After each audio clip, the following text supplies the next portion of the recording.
दोस्तों, इंसान की कामयाबी और उसकी सपनों को साकार करने के पीछे मेहनत का बड़ा योगदान होता है। माँ बाप बच्चों को जिंदगी की प्रेरणा देने के लिए कुछ साधारण लोगों की जिंदगी की कहानियां सुनाते हैं और वो कहानियां हमारे बचपन में हमारा दिल बहलाती है, लेकिन जैसे जैसे हम बड़े होते हैं वो कहानियां हमारे लिए प्रेरणा बन जाते हैं और वो शख्स हमारे लिए आदर्श बन जाता है और उन्हीं आदर्शों को हम अपनी प्रेरणा मानते हुए उनके पदचिन्हों पर चलकर सफलता के कदम चूमते हैं। और इसलिए कहा भी तो जाता है, चलते रहने को ही सफलता कहते हैं, रुका हुआ तो पानी भी बेकार हो जाता है। इसी सुविचार के साथ आप सभी का स्वागत है आपके खास कार्यक्रम धरती धुरारी में और आपके साथ मैं हूं कुलदीप।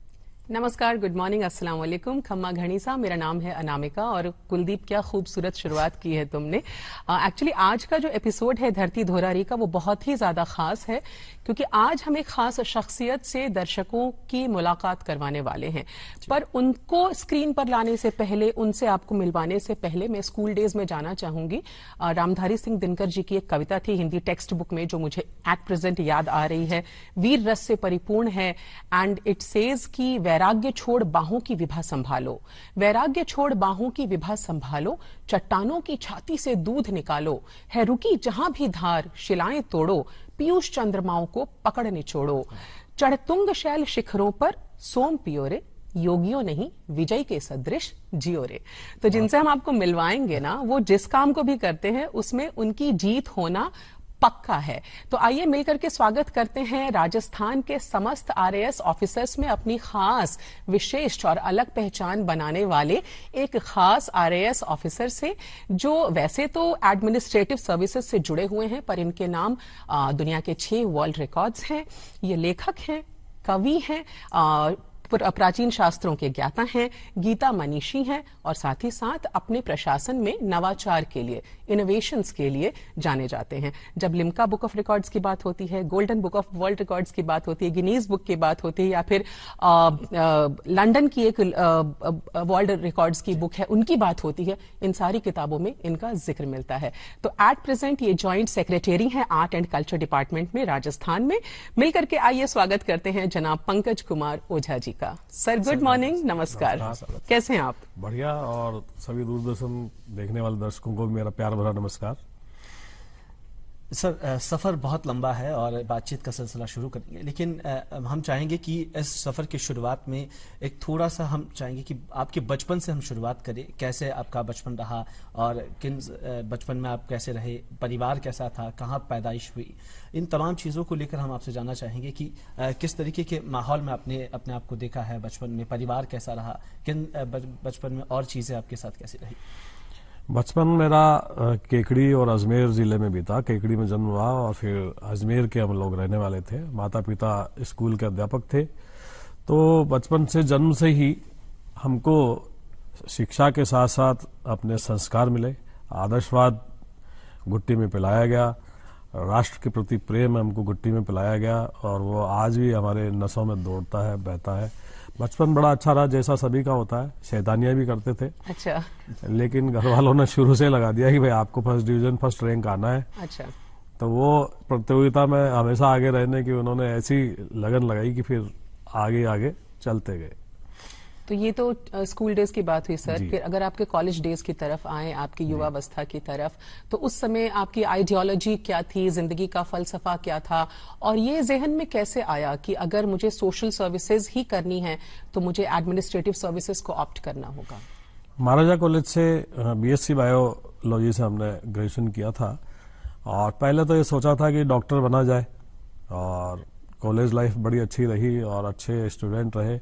वहाँ की जो कॉम्पिटिशन्स वगैरह होते थे, ऐसे कॉम्पिटिशन, डिसेक्शन के और के, उसमें हमेशा फर्स्ट अवार्ड रहा। लेकिन बाद में ये लगा कि अगर बहुत ही मास लेवल पे अगर सेवा करनी है जी, चीज़ों को बदलना है, लोगों के वाकई उन चीज़ों तक जाना है जहाँ उन पहलुओं को टटोलना है जहाँ की उनकी ज़िंदगी बदले, तो फिर सोचा कि ये काम प्रशासन में ही जाके हो सकता है। तो फिर प्रशासन में आने की सोची और फिर इसमें आए। तो अगर पहली पोस्टिंग की आपकी बात की जाए, क्योंकि कुलदीप भी मेरे ख्याल से यही सवाल पूछना चाह रहे थे, तो कैसा था माहौल और कैसा फील हो रहा था? आई मीन मतलब असमंजस थी या बहुत खुशी थी, कुछ नया कर गुजरने की तमन्ना थी? एंड लेटर ऑन आपने बहुत सारे इनोवेशंस किए भी हैं। बड़ा मजेदार था। पहली पोस्टिंग बीडीओ आमेर के पद पे हुई, जी। तो बड़ा चैलेंजिंग था। और जब मैंने आमेर बीडीओ का पद संभाला तो जयपुर जिले में हमारी पंचायत समिति लास्ट 13वें नंबर पर ही थी। पहली मीटिंग जब ज्वाइनिंग के एक दिन बाद ही हुई तो काफी झाड़ मिली। अच्छा। तो कुछ भी पता ठिकाना था नहीं कि रूरल डेवलपमेंट में क्या होता है, लेकिन उसी मीटिंग से प्रेरणा ली और ईश्वर की कृपा से और सारे टीम की जो साथियों के सहयोग से आने वाले कुछ ही समय में 1.5-2 महीने में हम आमेर पंचायत समिति को 3-4 नंबर पे जयपुर में ले आए। और उसके बाद तो एक हिस्ट्री बनी कि हम राजस्थान में कई सारी स्कीम्स में हम नंबर 1 थे, अल्बुचर संग्रहण में नंबर 1 थे, SGRY, SGSY, सारी स्कीम्स में हमारी पंचायत समिति नंबर 1 पर रही। प्रशासनिक सेवाओं की हम जब बात करते हैं, होता है कि जब घर का कोई सदस्य प्रशासनिक सेवाओं में लगता है तो घर वालों की खुशी आसमान छू लेती है। तो घर में ऐसा कौन आदर्श रहा आपका जिसकी बदौलत आपको लगा कि मैं प्रशासनिक सेवाओं में उनके बदौलत में पहुंच पाया हूँ? माता पिता और दोनों का आशीर्वाद रहा। पिता थोड़े स्ट्रिक्ट थे, अच्छा, लेकिन वो नारियल की तरह थे, अंदर से बड़ा स्नेह रहा उनका। माता जी हमारी बड़ी संस्कारिक और अध्यापिका तो थी ही। उनका जो पढ़ने का शौक था, उनको कभी भी मैंने देखा नहीं कि वो रात को कोई किताब पढ़े बगैर सो जाए। अच्छा। तो वो फिर विरासत में मुझे मिल गया। और जब मैं 8th क्लास में था तब मैंने MA हिस्ट्री की सारी किताबें पढ़ डाली थी। मम्मी उस समय MA प्राइवेट कर रही थी। अच्छा। फिर बाद में मैंने ये डिसाइड भी किया कि मैं जिंदगी में MA जरूर करूंगा हिस्ट्री से। ओके। उसके बाद में मैंने किया भी। तो वो मम्मी से ज्यादा इंस्पायर रहा पढ़ने के मामले में। तो ये पढ़ाई लिखाई का सिलसिला चलता ही रहा। आपने नेचुरोपैथी में भी डिप्लोमा हासिल किया पढ़ाई के साथ साथ ही। एक क्वेश्चन जो मेरे जहन में शुरुआत से ही आ रहा है, शो के शुरुआत से कुलदीप, वो ये है कि एडमिनिस्ट्रेटिव सर्विसेज जो होती हैं ये बहुत ही टाइम टेकिंग होती हैं, टाइम कंज्यूमिंग होती हैं, and obviously lot of pressure, stress, वो सब कुछ झेलते हुए भी कई इनोवेशंस करना और पढ़ाई को भी जारी रखना और अपने तमाम शौक पूरे करना, क्योंकि आप लिख भी रहे हैं, आप लेखक हैं, आर्टिकल्स भी लिखते हैं न्यूज़पेपर में, कविताएं भी करते हैं, और सबसे बड़ी बात आप प्राचीन शास्त्र पढ़ते हैं, गीता का सार भी आपको मालूम है। क्या राज है इन सब के पीछे? देखो अनामिका जी, मेरा मानना है कि मस्त खिलाड़ी जीवन में शहमात नहीं देखा करता। वाह। और घड़ी मुहूर्त कौन कहे दिन रात नहीं देखा करता। जिसके मन में आग लगी या लाग लगी मंजिल पाने की, ऐसा चलने वाला रुककर बाट नहीं देखा करता। ब्यूटीफुल। तो मैंने बचपन में सोचा था कि मैं दुनिया के हर काम करूंगा। अच्छा। सारे खुद करूंगा, सारे खुद सीखूंगा, हर चीज में मैं टॉप पर रहूंगा। तो सीखने की ललक रही जी। और जो आज जो कम होता जा रहा है ना, डिग्निटी ऑफ लेबर, वो जीवन में हमने सीखा कि हर काम खुद करना है, छोटा हो बड़ा हो, कोई सा भी काम हो हमें करना ही करना है जी। तो ये जो मन में जो फीलिंग्स रही, इन सब को लेकर के ये रहा कि हम जहां भी जाएं हम बेहतर काम करें, लोगों के जीवन को हम बदल सकें। तो हमारा इससे एक दो चीजें होती है। एक तो हमारा अपना जीवन सफल होता है जी। कि किस कारण से हमने जन्म लिया था। जैसे आपके सामने कोई आया है, बेचारा बड़ा परेशान है, पता नहीं कब आया होगा, वो कौन से गांव से चल के आया होगा, कितनी बसें उसने बदली होगी, फिर आया होगा, फिर चपरासी ने उससे रोका होगा, फिर स्लिप दी होगी, इंतजार कर रहा और आप निकल के चले जाएं, वो फिर इंतजार करता रहेगा।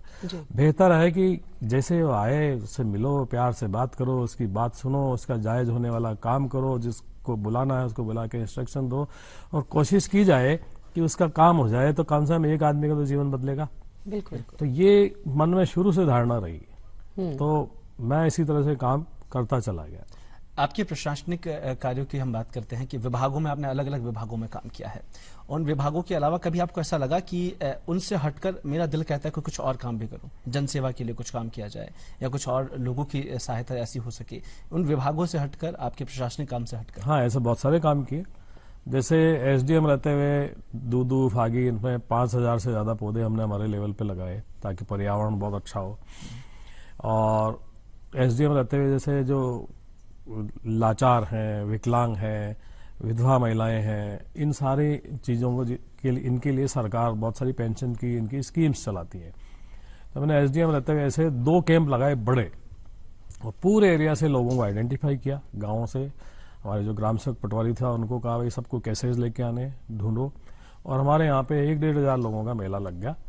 तो हमारे एक बड़ी वरिष्ठ प्रशासनिक अधिकारी पधारी थी, तो उन्होंने बड़ा अच्छा नाम दिया कि तुमने गरीबों का महाकुंभ लगाया है, जी, और ये बड़ा अच्छा काम किया है। और हमारा वो इतना हिट हुआ है कि उस समय जो तत्कालीन कलेक्टर साहब थे, उन्होंने दूसरे एसडीएम्स को भी कहा कि जैसा इसने किया वैसे तुम भी करो, ताकि लोगों का कोई मदद हम कर आदर्श सकें। बन गया। तो वो फिर बाद में उन्होंने कहा भी भाई तू ऐसे करता है तो हमारे समस्या पैदा होती है। एग्जैक्टली। सर ये तो लेकिन जाहिर सी बात है कि जब आप किसी भी काम को परफेक्शन के साथ करें, और जैसा आप जितना आपने बताया, आप हमेशा सेल्फ रिलायंट रहे, इंडिपेंडेंट बनने की कोशिश की, हर काम को परफेक्शन से किया, तो ऑब्वियसली जो कोलीग्स होते हैं उनके ऊपर एक प्रेशर आ ही जाता है, मतलब अदृश्य प्रेशर होता है कि भाई हमें भी करना है, क्योंकि हमें भी कंधे से कंधा मिला करके चलना है।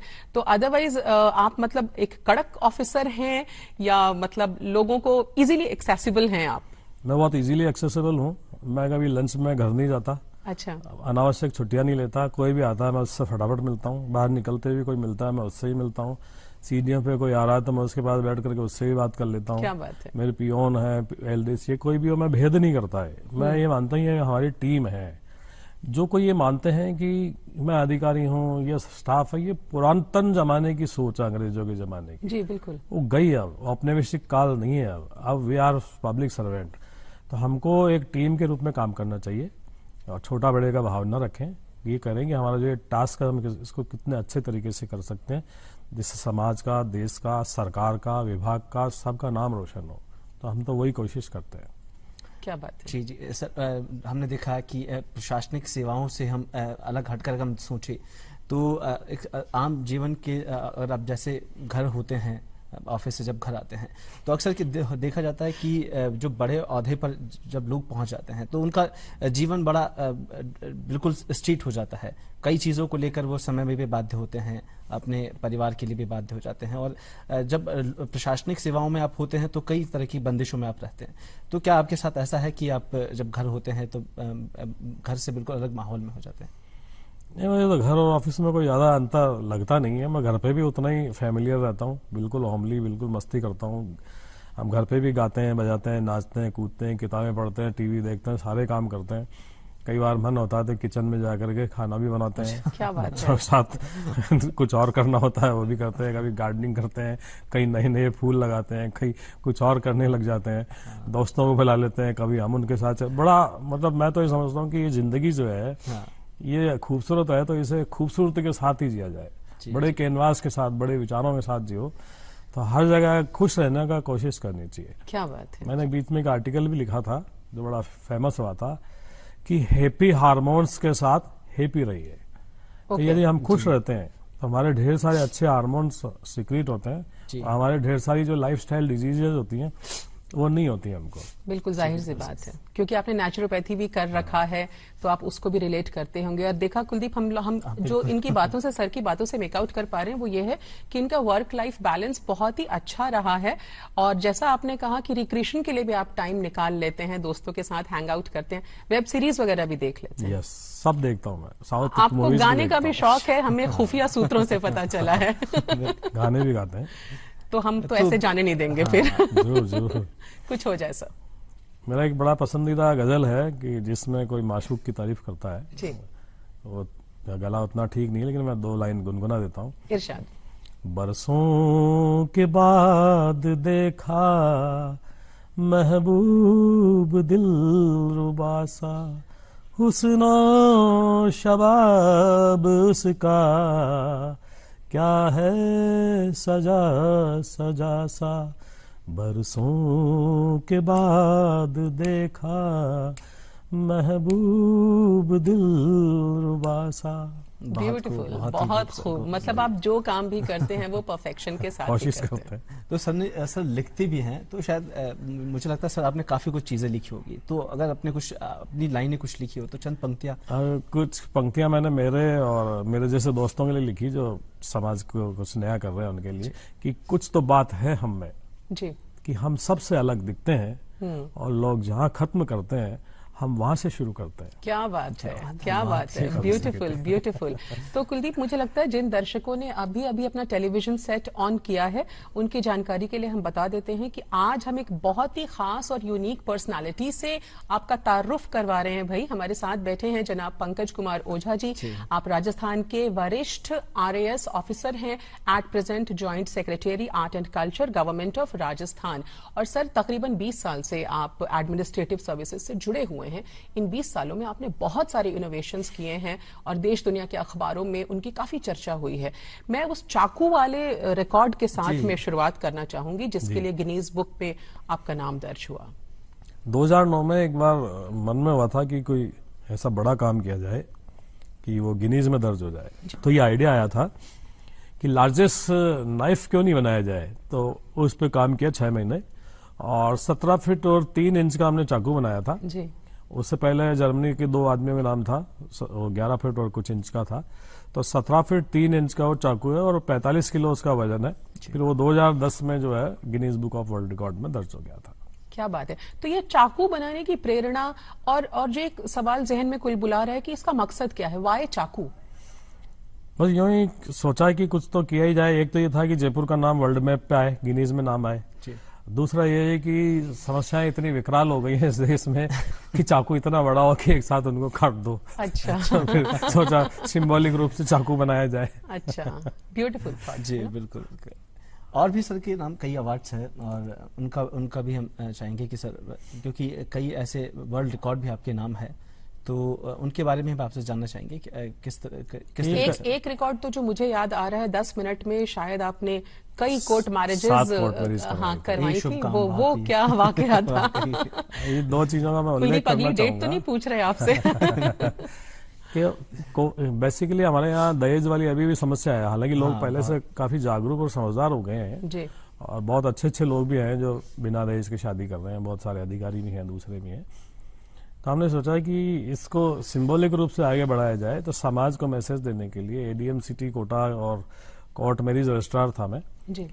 तो हमने सोचा कि एक बड़ा मैसेज हो, तो ऐसे बच्चे जो आपस में जिनका था और शादी करना चाहते थे उनको हमने तैयार किया और उन ऐसे 7 जोड़े हमने उनकी एक साथ 10 मिनट में कोर्ट मैरिज कराई थी और हम ही उसमें पुरोहित बने और हम ही उनके घर वाले बने और हम ही ने उनको मालाएं उपलब्ध कराई, हम ही ने उन्हें मिठाई के पैकेट दिए। तो एक अच्छा वो था। फिर बाद में वो रिकॉर्ड में भी दर्ज हुआ।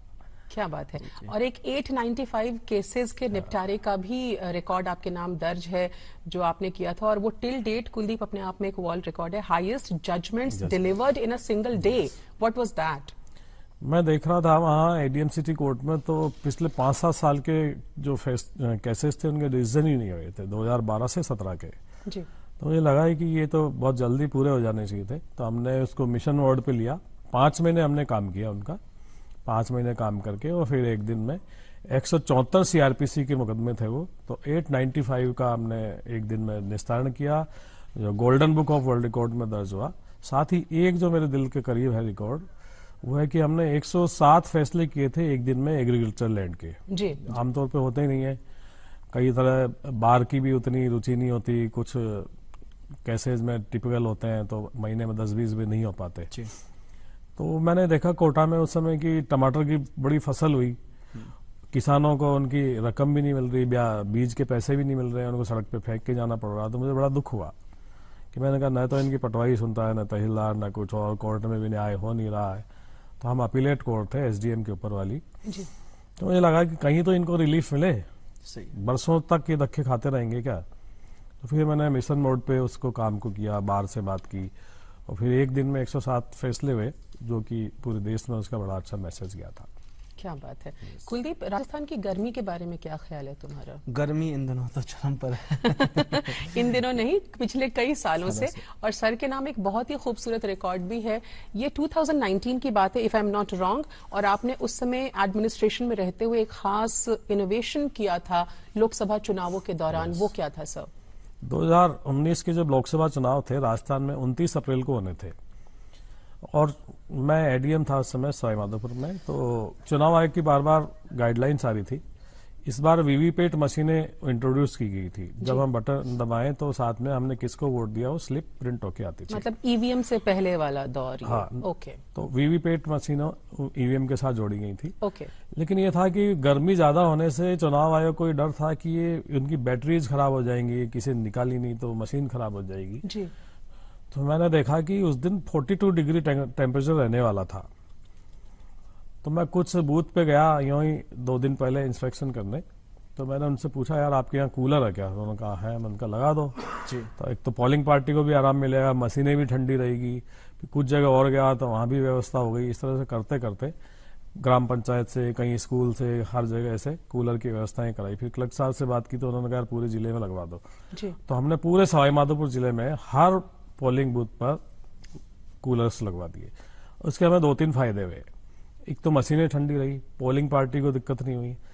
थर्ड क्या होता है कि जब मशीन अगर गर्म हो जाएगी तो पोलिंग प्रोसेस स्लो हो जाएगा और बाहर लाइनें लग जाएगी। लाइन लगते ही फिर लाइन ऑर्डर की प्रॉब्लम होती है। उतनी पुलिसिंग आपके पास होती नहीं है रूरल एरियाज में। तो इससे हमें बहुत फायदा मिला। हमारे पूरे देश में अगर सबसे कम मशीनें अगर कहीं खराब हुई तो हमारे जिले में ही खराब हुई। 1-2 मशीनें हुई जो भी टेक्निकल मिस्टेक्स है। फिर बाद में इसको मीडिया ने भी लिया और उन्होंने बताया कि भाई पहली बार इस तरह से ये व्यवस्थाएं की गई। एक बड़ा अच्छा इनोवेशन था जी। जिस तरीके हम देख रहे हैं कि इंसान आध्यात्म से जुड़ा हो तो उसका जीवन ही सुधर जाता है और सुधरने के साथ साथ तो एक अलग ही उसके चेहरे पर नूर रहता है। तो आध्यात्म को लेकर आपका क्या विचार है? क्योंकि हमने ये भी मालूम किया कि आध्यात्म को लेकर आप ज्यादा सक्रिय है। अध्यात्म के बगैर इंसान भी क्या इंसान है। और संगीत शास्त्र इनके बगैर शास्त्रों में कहा गया है कि वो बिना पूंछ का पशु ही है, कोई भी नर अगर है तो। बिल्कुल। तो शास्त्र और ये अध्यात्म, आइंस्टीन ये कहते हैं कि जहां विज्ञान समाप्त होता है वहां से अध्यात्म शुरू होता है।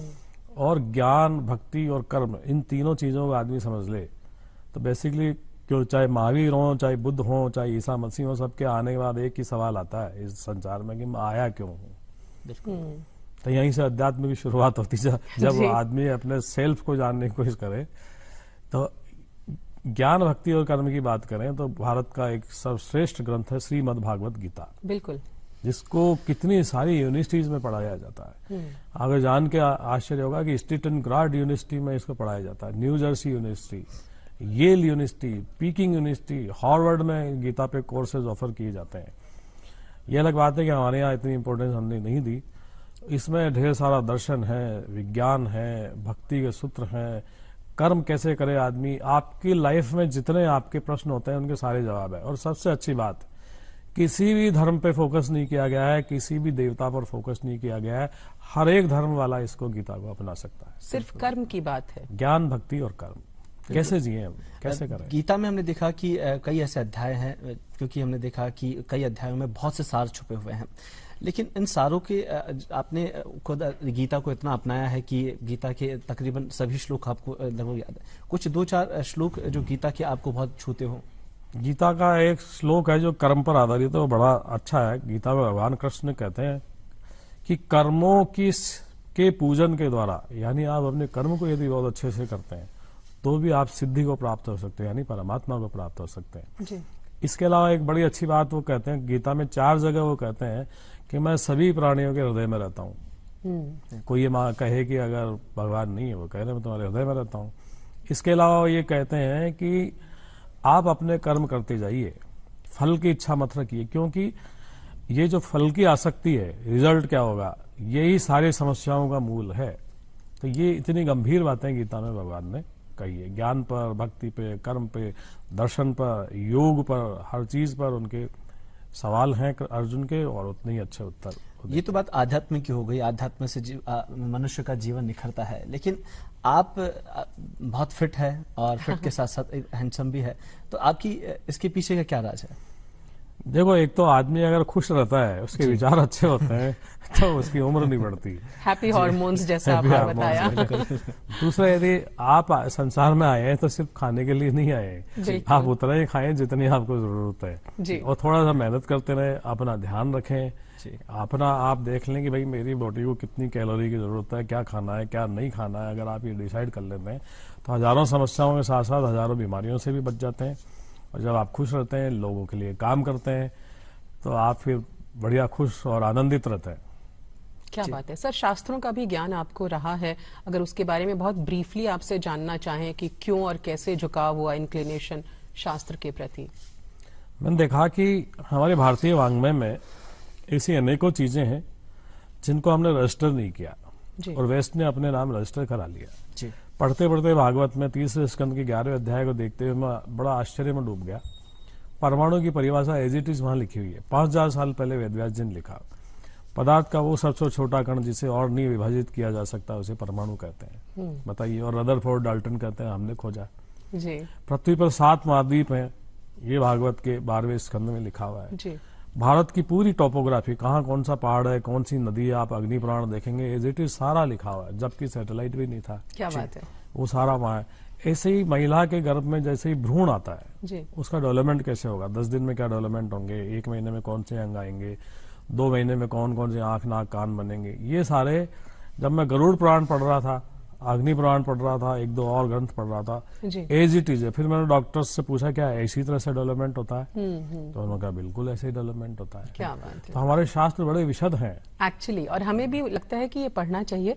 और कुलदीप, धरती धुरारी शो जो है, इसमें हम बेसिकली राजस्थान की ही बात कर रहे होते हैं सर, और आपका जुड़ाव राजस्थान से बचपन से ही रहा है, और आप इस समय करेंटली जो आप पोजीशन होल्ड कर रहे हैं जॉइंट सेक्रेटरी के आर्ट एंड कल्चर डिपार्टमेंट में, तो एक खास सवाल मेरे जहन में आ रहा था कि towards the celebration of Rajasthan दिवस, आर्ट एंड कल्चर डिपार्टमेंट का क्या प्रिपरेशन है, उस पर्सपेक्टिव में अगर हम आपसे जानना चाहें तो।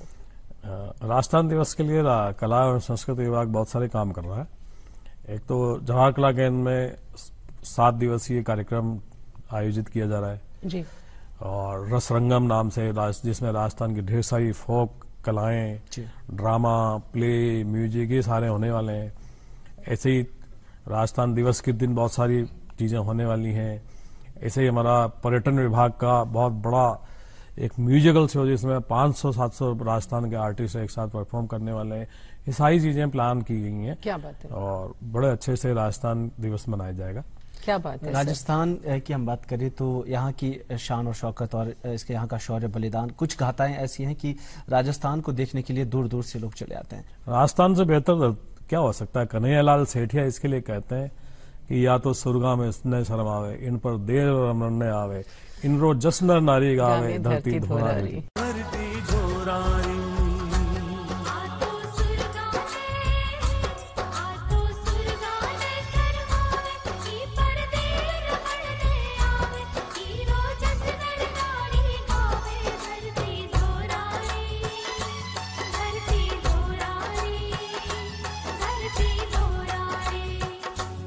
धरती धोरारी, धरती धोरारी, धरती धोरारी, आतो सुलगाने शर्मावे, ई पर देव रमण ने आवे, हीरो जस नर नारी गावे, धरती धोरारी, धरती धोरारी, धरती।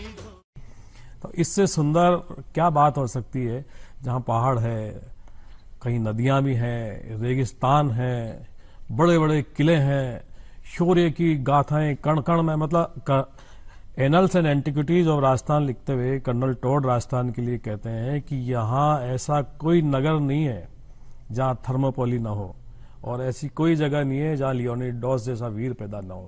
मंदाकिनी गीति काव्य की साम्राज्ञी महिमामयी मीरा की अलौकिक भक्ति और प्रेम, बप्पा रावल महाराणा कुंभा का शूर शिरोमण सांस्कृतिक व्यक्तित्व, महाराणा प्रताप, हम्मीर, चंड पृथ्वीराज, दुर्गादास राठौड़ और राज सिंह सरीखे शूरवीरों से अलंकृत इस मातृभूमि के संबंध में अंग्रेज इतिहासकार कर्नल जेम्स टॉड ने annuls and antiquities of Rajasthan में लिखा है, राजस्थान में कोई छोटा सा राज्य भी ऐसा नहीं कि जिसमें थर्मोपोली जैसी रणभूमि न हो, और शायद ही कोई बस्ती मिले जहां लियोनिडास जैसा वीर पुरुष पैदा नहीं हुआ है।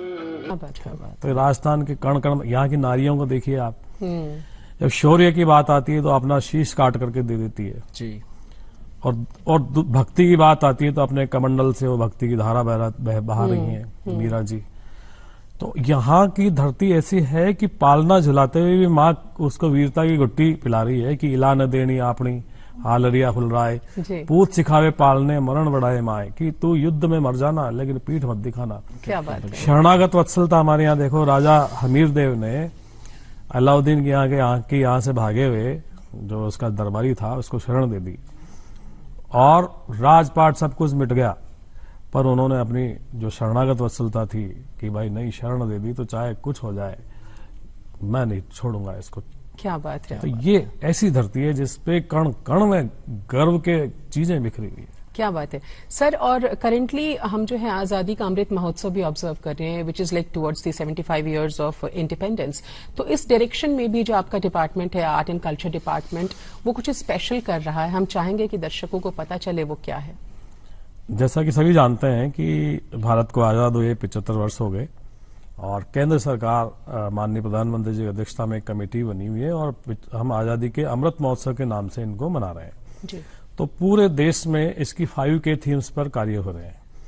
इसकी एक सबसे महत्वपूर्ण बात मुझे जो लगती है कि ऐसे अकीर्तित वीर लोग, यानी जिनकी जो गाथाएं थी शौर्य की, जिनको मैपिंग नहीं की गई, जिनको हिस्ट्री में जगह नहीं मिली, अनसंग हीरोज भी कह सकते हैं, उनको निकाला जा रहा है जगह जगह से, उनको पांडुलिपियों में संकलित किया जा रहा है। इसके अलावा बड़े बड़े इवेंट्स किए जा रहे हैं, प्रोग्राम्स हो रहे हैं कि उनको बताया जा रहा है कि क्या क्या हमारी अचीवमेंट्स रहे हैं, हमारे हीरोज कौन रहे हैं, हमने क्या क्या किया। जैसे एक हमारे कोटा की कलाकार है जी, उन्होंने चित्रकला प्रतियोगिता थी पेंटिंग की, उसमें एक पेंटिंग बनाई, देख के अचंभित रह गया। एक पेड़ है जिसपे 52 लोग लटके हुए हैं। अच्छा, ये क्या है? तो गाजियाबाद के पास एक बावनी करके जगह है, 52 क्रांतिकारियों को एक साथ पेड़ पे लटका दिया गया था। किसी की हिम्मत नहीं हुई कि 3 दिन तक उनको उतार सके। फिर वहां के कुछ जागीरदार थे, वो आए और उनको उतारा और उनका हुआ। तो ऐसे अनेक इवेंट्स हमारा कला संस्कृति विभाग कर रहा है। उनको आजादी का अमृत महोत्सव की जो भारत सरकार की पोर्टल है उस पर अपलोड किया जाता है जी। और आपको बताते हुए मुझे बेहद खुशी है कि उसमें राजस्थान 10 दिन पहले हम 27वें 28वें नंबर पर थे और आज हम देश में 5वें स्थान पर हैं। क्या बात है, क्या बात है। और उम्मीद करते हैं कि और ऊपर हमारी पोजीशन जो है वो पहुंचेगी। बिल्कुल होगी सर। तो आप इनोवेशंस के लिए मशहूर हैं। आप इंडिया के एकमात्र ऐसे ऑफिसर हैं जो प्रशासन में रहते हुए नवाचार कर रहे हैं, इनोवेशंस कर रहे हैं। आई वांट टू नो कि अब आपका मिशन क्या है। जैसे आपने गीता की भी बात की कि इंसान जब इस सोच में आता है कि मेरा मिशन क्या है, मैं क्यों आया हूं पृथ्वी पर, तो आपको क्या लगता है वो मिशन क्या है and what next? I mean अब कौन सा नया इनोवेशन है जो जनाब पंकज कुमार ओझा जी लेकर के आएंगे? मैं राम और कृष्ण पे कुछ तैयारी कर रहा हूं, जो कि क्योंकि राम की बात करें तो किसी पॉलिटिकल पार्टी के राम की नहीं कर रहा मैं, तो जो कण-कण में वासी राम है, जो कबीर के राम है, जो घट-घट में निवास करते हैं, उन राम की बात कर रहा हूं। उस पर कुछ तैयार किया मैंने व्यक्तिगत तौर पे, कृष्ण पे तैयार किया है और कुछ राजस्थान की कला और संस्कृति पे हम बहुत कुछ अच्छा करने वाले हैं जी। और राजस्थान की कला संस्कृति को एक हब की तरह हम पूरे वर्ल्ड मैप पर हम लाना चाहते हैं, ये हमारा मिशन है। क्या बात है। तो सर आपकी लाइफ फिलॉसफी को अगर हम किसी शेर में बांधना चाहें, बिकॉज ऑब्वियसली आप एविड रीडर रहे हैं, बहुत लोगों को पढ़ते आए हैं, बहुत सारे शायर होंगे, कवि होंगे जो आपके फेवरेट होंगे, तो कुछ अभी याद आ रहा है बिल्कुल अभी के अभी जिसमें आप जिंदगी के फलसफे को बांध सके? मेरे अपने फलसफे को ही मैं बता देता हूँ। मेरा फलसफा तो यही रहा है कि कुलदीप जी की माना की जमी को चमन बना सके रहम, कांटे तो कम कर गए जिधर से गए हम। क्या बात है, बहुत गहराइयां छुपी हैं सब चीजें। सर आपका कई विभागों में आपने काम किया है और एक लंबा सफर रहा आपका, कई क्षेत्रों में आप रहे हैं, सेवाएं भी आपने वहां दी है। ऐसा कोई रीति रिवाज राजस्थान की, ऐसी कोई संस्कृतियां जो आपको प्रभावित करी हो अलग अलग क्षेत्रों की? यहाँ का संगीत मुझे बहुत पसंद है यहाँ का जो लंगा, मांगणियार और दूसरे लोग और लोकगीत की बात करें, लोकगीत, लोक संगीत, ये पूरे वर्ल्ड को तो थिरकाता ही है, मन को बड़ा मोहता है। अल्लाह जिलाई की बात करें तो उनका जब पधारो हमारे देश और ये जो चीजें हैं जी, ये बड़े मन को छूने वाली चीजें हैं। इस पे अच्छी बात है कि बड़े अच्छे काम अब हो रहे हैं। ये मुझे बड़ा अच्छा लगता है राजस्थान का। इसके अलावा आपका डिपार्टमेंट भी इस डायरेक्शन में बहुत ही काम कर रहा होगा। खूब अच्छा काम कर रहा है और नए नए जो हमारे कलाकार हैं उन लोगों को हम मोटिवेट करते हैं, आगे बढ़ाते हैं।